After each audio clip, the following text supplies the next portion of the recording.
Düşmən də bilir, hicab bizim ən mühüm nöqtəmizdir. Bir neçə müsəlman ölkəsində elə şeylərə qadağa qoyurlar, bir də hicabdır. Pasporta şəkil çəkməyə qoymurlar. Məktəbə hicabla getməyə qoymurlar.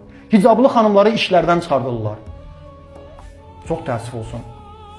Bəzən düşmən alimlərdən biri gözəl bir nöqtədir. Baxın, bir şeyi vurma istəyəndə əvvəlcə onu gözdən salır, ləkələyir.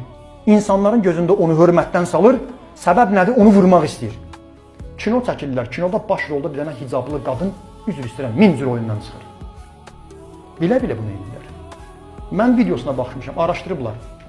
Dilənçi, yolçu xanımlar ki var, onlara hicab bağlatdırırlar. Sonra deyirlər, siz nə oldu? Bundan qabaq baş açıq dilənirdiniz.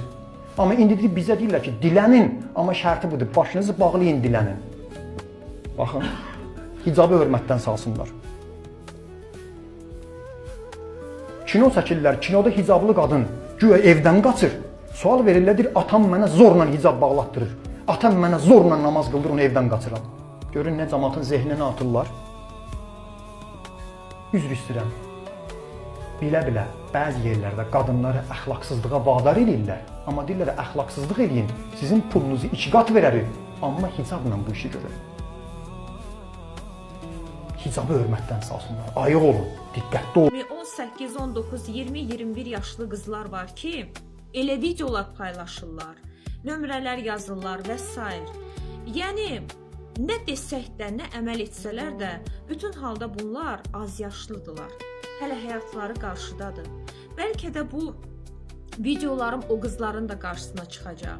Sonra barlardan videolar paylaşırlar, barlardan, kafelərdən. Baxırsan, hamısı gənc qızlardır, 21-22 yaşlı.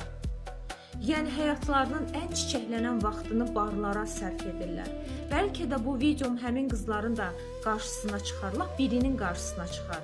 Buradan demək istəyirəm, çox gəncsiniz, bunu etməyin.